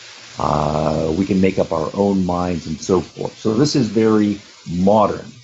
So to say something like that is a thumbnail sketch about modernity. So what we're talking about is then that in this period, that all of a sudden the individual, philosophically, the individual pops up. Like I think for a lot of people, we take for granted the idea that the individual exists and that the individual should be considered in our ethical systems. We take that for granted, but it's new. This is not something that has always existed throughout human history. We've got the individual, the idea of reason, the idea of this. Obviously, the scientific method flows out of that. We get these advances in science, we get advances in technology, advances in ethics, organizational systems. This is the modern world. This is what we take for granted, I think, in many ways. So now I think many people are thinking to themselves, well, wait, those are all of the most positive things about our culture. These are the things that we're fighting for. So how does somebody get beyond that? How do we get to postmodernism then? How does that begin, and where does that start to lead us? All right. Well, that's a good question. If you put some dates to it, Francis Bacon is writing in the early 1600s, as is René Descartes. In the next generation, John Locke toward the end of the 1600s. Also Isaac Newton, if you want to talk about a full flowering of scientific method, and the first major scientific synthesis in physics that sets the stage for modern physics. We should also, of course, give some props to Galileo, also early 1600s, brilliant scientist and philosopher, of science. So there's a lot going on in the 1600s. And now you're asking about postmodernity. That's going to start coming online by the time we get to the middle of the 1900s. So there is really a 300-year story, that has to be told here. But the first part of what you're saying is right. So far, we're just talking about a bunch of intellectuals, John Locke, Galileo, Isaac Newton, René Descartes are primarily philosophers and scientists operating at a high level of abstraction, in the 1600s. All of this becomes culturally manifested and institutionalized in the 1700s. It takes really a century for the translation of what were some initially very abstract philosophical and scientific ideas to their cultural instantiation. So science and the new understandings of physics and the beginnings of chemistry, it takes a century or so before we are into the Industrial Revolution. And the Industrial Revolution is partly a physics revolution. It's partly a chemistry revolution as well. And then the Industrial Revolution then has further implications as it starts to transform other aspects of culture. We did mention in passing the Reformation. Again, the Reformation is largely individualistic and in a kind of an unintended consequences way supports a pro-reason perspective. If you argue, as the Protestants did, that each individual should cultivate his or her own relationship with God, instead of having to work through the hierarchy, as was then common in the Catholic tradition, up to that point. Then it becomes important for individuals to read the Bible as the Word of God for themselves and figure out for themselves what that means. And that means people start arguing with each other about what the proper interpretation of the Bible is. And so their reading and their interpretation skills become much more sophisticated. But then once you have reading and literacy increasing, interpretation skills, reasoning and argumentation skills increasing, then that is also feeding into the pro-reason revolution that's going on. And so by the time we get into the early 1700s, many Western European countries have settled on a policy of toleration with respect to religion. Of course, there was the brutality of the religious wars in the 1500s and early 1600s. But in most of the northwestern European countries, the Dutch and the English, most famously, a policy of toleration comes into practice. And so that means that people who traditionally would have despised each other and used any excuse to torment and torture even and kill each other, they're no longer doing that. So members of different religions start to trade with each other, and you start to see more intermarrying and so on. And so that notion of religious toleration comes to be fairly widespread culturally by the time we get to the 1700s. That has a political implication, We see the modern political systems more formally introducing separations of church and state, separations of religion from politics, and that has right? Both huge political and economic, religious implications. We start to see fairly quickly in the 1700s the idea that if human beings have an inherent individual dignity and human beings are endowed with the capacity of reason, that if educated can lead them to be responsible for their own lives, well, it's not a big stretch then to start extending that to women. Mm-hmm. So we start to see the rise of women's movements in the 1700s, increasing education of women, and certainly by the end of the 1700s, increasing assertions, right, that women should have equal political rights and economic standing, the elimination of that second class and sometimes third class status for women.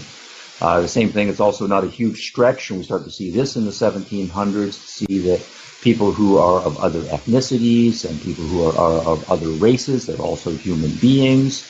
They also have the capacity for reason. And so slavery starts to seem to be more morally repugnant. Mm-hmm. And then in the 1700s, you start to see the rise of movements on both moral and practical grounds to eliminate slavery. So in many cultural sectors, economics, politics, the status of women, slavery, religion, and so forth, by the time we get to the 1700s, the age of the Enlightenment, mm-hmm. this modern revolution has taken hold culturally. And I would say one big thing that kind of embraces all of this really is something that also is new in my reading of all of history, the sense that human beings can solve all of the problems that have traditionally plagued us, this sense of progress, this sense of optimism, that we're not just here to suffer and die and do our duty, but that we should expect, that our lives will be better than our parents' lives, and that we can make the world a better place for our children, and our children will do the same thing for their grandchildren, and that we project this open-ended progress on into the future. If I could, very unique, by the time we get to the height of the Enlightenment. Sorry, go ahead. No, I wanted to not skip over that because I just wanted your opinion. Do you think that kernel of that philosophical kernel? It seems like such a very simple thing that we take for granted, but you're saying that it's new. Yes. We in that period, from then till now, we saw technological revolutions, and we saw the advancement of the standard of living of human beings across the planet increase in a way that really matched all of the previous advancements through the course of our entire species.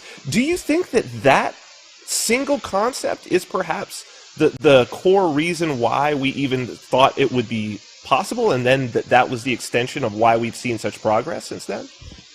I do. I do think that revolution in epistemology, about knowledge, that if we put confidence in the power of individual reason, and the Baconians and the Cartesians and the Lockeans and the Newtonians of the 1600s all share that, then once that becomes institutionalized culturally, then we do unleash the awesome potential and power, of individuals to solve all sorts of problems.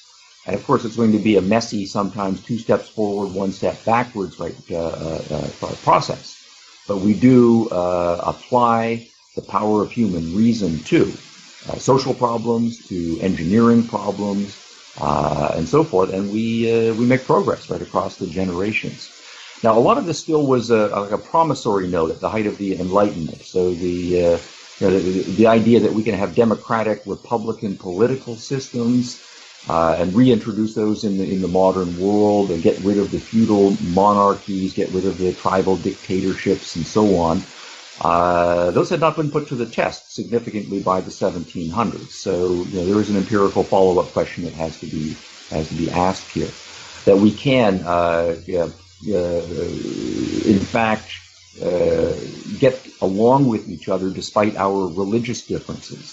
That men and women can remake society in a way that opening up career opportunities and political opportunities and educational opportunities to women, is going to do, that can all be sorted out.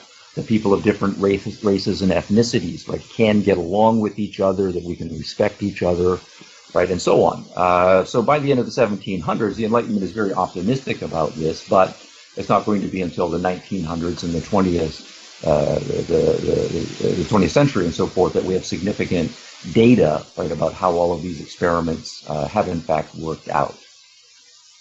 So with that being said, so perhaps then that's the jumping off point to get to a discussion of the emergence of postmodernism, which is clearly a reaction to all of this. You're saying that we really start to see it in the 1900s, really coming into full bloom philosophically. But you're also saying that in the 1900s is when we actually start to see the proof that that this modern ideal is actually working. Why, if we're seeing it working, do we see some sort of a reaction that says, actually, no, it's not working? Can you explain to us how we get to there philosophically? Yeah. Well, I think there's multiple sources for this. I mean, one part of it certainly is intellectual. One of the occupational hazards of being an intellectual is when you are young, you buy into a framework, a philosophical framework or intellectual framework that makes sense to you when you are 18 or 20, or you are exposed to influential professors who can make it influential to you. So very skeptical and pessimistic assessments of the world can be still, right, argued, and they certainly can be argued in a way that is convincing to bright, young, right, university students. And the occupational hazard then is that once one adopts at a young age an intellectual framework, particularly one that has answers to all of the major questions that a bright young person is going to ask, it's very easy for that to harden, right, into a fixed set of beliefs, right, in that person's mind. And what they will then do is spend the rest of their career working inside that intellectual framework. And what they then are looking for are things that confirm their way of looking at the world, and they are attuned to any piece of data or any argument that will be ammunition against the competing, right, views of the world, right, that are out there. Now we have various non-technical ways of talking about that. We talk about intellectuals living in a bubble. But that is a psychological reality, right, for many intellectuals. They can't think outside of their bubble, right, or they are in the ivory tower. And that's a way of saying that they're in this kind of nice, high up, away from the messy realities, down at the street level below, where everything seems easy and obvious, right, from their elevated perspective. But they're not really aware of the data and the realities, right, of what's going on, right, in the world. So I think it is possible, and any generation is going to have a number of intellectuals, right, who adopt certain worldviews, and they never put it to the test, right, in the way an advocate of reason, right, is going to do so. So I think that would be, right, one problem. Another problem, though, and I think this is the deeper problem, is that the arguments, right, that the Enlightenment rested upon, that initial confidence in the power of reason that both the Baconians and the Cartesians, right, shared, was subjected to, as should happen among professional philosophers, vigorous debate, and all of the positive theories that the various empiricists put forward and the various rationalists, right, put forward were subject to criticisms, and any flaws or weaknesses in them were exposed. And what happened, in my judgment, by the time we get to the end of the 1700s was, after several generations, many of the leading empiricist and rationalist theories had been found wanting. So philosophy, in its academic form, started to enter a skeptical phase, where the claim was, essentially, we've been trying now for many generations to work out a robust and accurate theory of how reason works, and we haven't been able to do so. And one reaction then is to say, well, Maybe that's because we can't do so. That this whole idea that reason can solve all of the world's problems, that's just a failed theory, and that therefore we need to be much more skeptical. So there was the beginnings of a counter-enlightenment, right? The very beginnings of what came to be postmodernism some generations later, that said the claims of modernity, the claims of the Enlightenment, philosophically cannot be justified. And so at a very fundamental level, a school of philosophers commit to a fairly deep skepticism, and then over the course of several generations, that skepticism becomes more sophisticated and more entrenched in philosophy. And so by the time we get to the middle part of the 20th century, another very skeptical moment has arisen, and it's going to be out of that skeptical strain that postmodernism is famous for comes to prominence. So I would say that's another important trend, right, as well. Now, a third thing I think is going to be political. There are lots of people who are intelligent, but they're not necessarily philosophical, so they don't think about issues in epistemology and cognition. Instead, their approach to intellectual matters is through some conception of what the best society, right, should be. Right. And they might be religiously political and argue that a good society or a proper society needs a religious foundation, or they might have some other political conception that requires a certain kind of philosophical, right, foundation.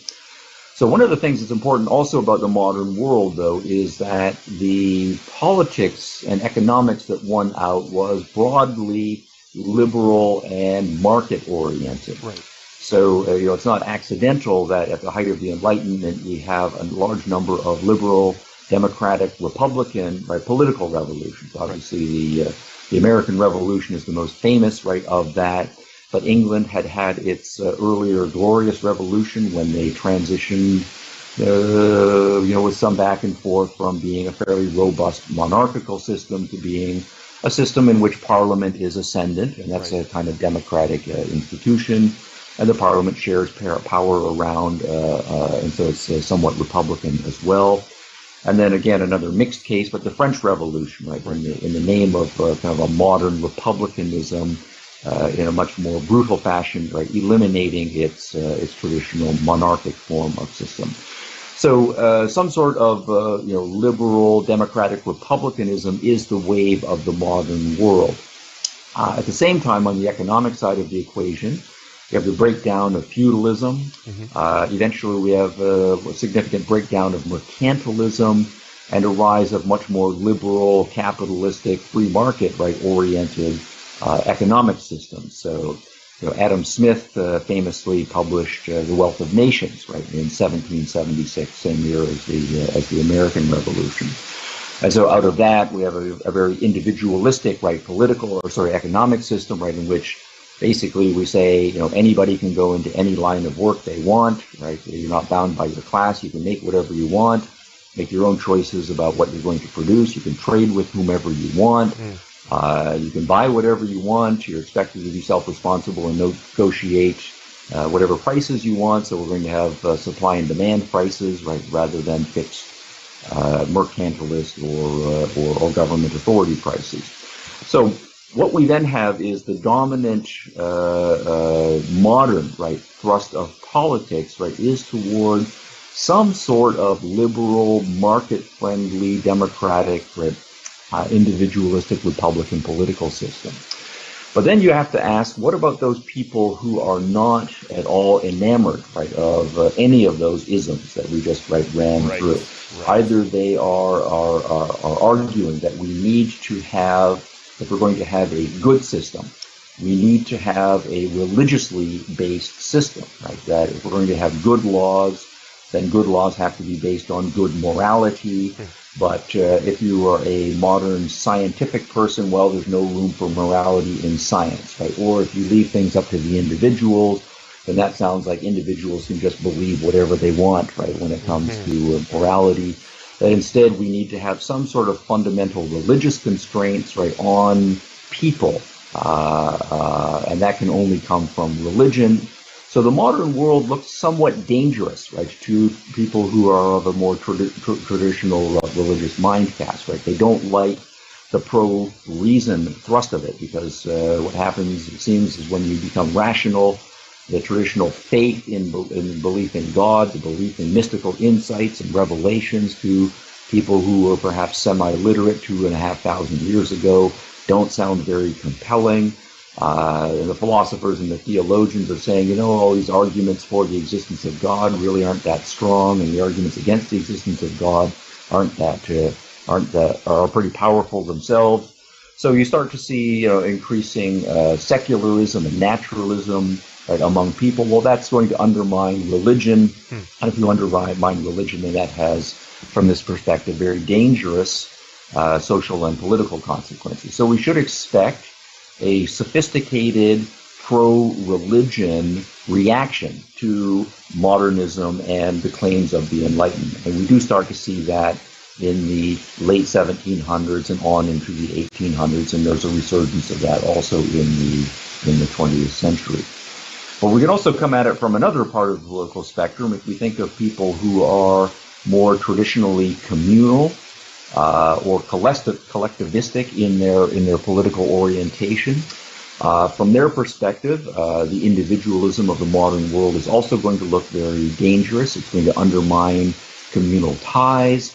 Individual free market capitalism, for example, says private property and competition and the profit motive are going to be, the great engines, right, of modern commerce. But if you have a pessimistic view of individuals, then you're going to say, well, the profit motive is going to bring the worst out in human beings. Competition is going to bring the worst out in human beings. You're not going to have any central planning, so markets are going to be very chaotic. And so what we really should have is an economic system, and more broadly a social system that is about, right, community first, right, that prizes people sharing, right, the bounties of the earth, getting along with each other. And if we want to have an orderly society, then we're going to need to have some sort of central planning with wise people and good people in charge of the economy to make sure that things are both organized and going in the morally approved of directions. So you should expect from the more broadly speaking socialist, right, part of the spectrum a reaction to modernity and the height of the Enlightenment. And we do start to see that in the late 1700s and certainly on in through the 1800s, where there are many forms of socialism that are also coming to be prominent. Most of the socialists of the 1800s are anti-feudal, so they recognize, yes, modernity has succeeded, right? There's no way that we're going to be going back to feudalism, and maybe that's a good thing, but we need to have some sort of other alternative to modern social arrangements that are not rather based on individualism, not based on free markets and kind of valorizing individual rights in the political realm. So the rise of various forms of Rousseauianism, utopian socialism, Marx's and Engels' socialism, and so forth, all of those reactions also take issue with the claims of the Enlightenment. And we see, of course, those debates engage vigorously as well. So what we're seeing with the current sort of, we talk a lot about the rise of this sort of new form of collectivism, this thing that seems to have grown out of Marxism. So I guess some people call it cultural Marxism. I think a lot of people are trying to get their head and put a box around this thing, but it's kind of hard at this point, right? The multiculturalism, the intersectionality, a lot of these things. What I'm hearing you say is that this is a cycle. It seems a philosophical cycle, if you will, a thesis antithesis scenario. We were talking before about the idea that we started to see that modernity actually worked, that the concepts that were underneath it worked when they were put into action, that the lives of humans got progressively better, it seems. What I wanted, I know we don't have a ton of time left, but what I wanted your comments on is, it seems as though in the 20th century we saw that this postmodernism, when actually implemented on a grand scale, doesn't work, or at least that's what it appears to me to be, that every time it's implemented, it doesn't work. Do I have that wrong? Is there some way that it's working? Why is it continuing? Postmodernism, when it's implemented, doesn't work, or yes. That these ideals, and certainly, I mean, if we extend it out to Marx, right, that these ideals, when they've been put into when they've been pitted against modernism, if you will, and I'm thinking particularly of the communist I guess I would call them failures. Maybe I have it wrong, and maybe you can help me out with that, of the 20th century. It seems like hundreds of millions of deaths is a failure. 100 million and 200 million people killed. That's a massive failure. So why is it rising? It seems like when something would so clearly fail like that, why are we seeing this new rise of something that's potentially, I see what we're seeing now, if implemented on a grand scale, as being even more totalitarian. I just don't know am I wrong in this assessment, and why do you think that we're seeing this rise? All right, that's a hard question, but I think there are a number of currents that are going through, and a lot of it is there's a lot of sophisticated theory behind it. It's coming from both issues of cognition, issues of language, coming out of anthropology and our understanding of what a human being is, and a significant amount of ethical theory and political theory as well. So there are a lot of strands, right, that come together to make up what we call contemporary postmodernism. And postmodernism itself is a very high-level label. It's not just going to be to say that all postmoderns are going to agree, right, on anything. It's comparable to say, are you a religious person or a naturalistic, right, person? Well, that high-level distinction, you can say, all right, I'm a religious person, right, or whatever, but you still will expect that there's going to be a huge number of sub-schools, right, of religious thinking. And saying that everybody is naturalist, right, on the other side. There's going to be a large number of sub-schools, right, of naturalistic thinking. So postmodernism does have a number of sub-schools, and they will emphasize some elements, right, more than others. I do think a significant number of postmodernists are frustrated neo-Marxists. I think that's true, right, that Marxism made all kinds of claims. It made certain kinds of scientific claims. It was meant to be scientific socialism, and at the same time packaged with what to some people seemed like an idealistic theory. And what can happen, right, when a very cherished theory fails, and fails abysmally, that people become extraordinarily pessimistic, and they typically want to lash out, right, in various ways, and say, in effect, piss on the world. And so there is a kind of nihilistic, right, streak, a willingness rather just to blow things up that you do find in many subsectors, right, of postmodernism. But I don't think it's all just coming out of Marxism, right, or neo-Marxism or cultural Marxism, although many of the Marxist tropes are still with us in postmodernism. We mentioned in passing Jean-Jacques Rousseau, another very different kind of socialistic, right, collectivism. Rousseau did not like the direction of the modern world that it was going. He did not like also high feudalism, but he kind of valorized kind of a tribal level of organization, people living kind of simply, right, and in harmony, so to speak, right, with the earth, relying much more on our instincts and our passions and our emotions, and not cultivating the rational side of us, right, too much. And there are strong Rousseauian, right, echoes in kind of modern environmentalist, right, versions, right, of postmodernism, right, some forms of deep ecology.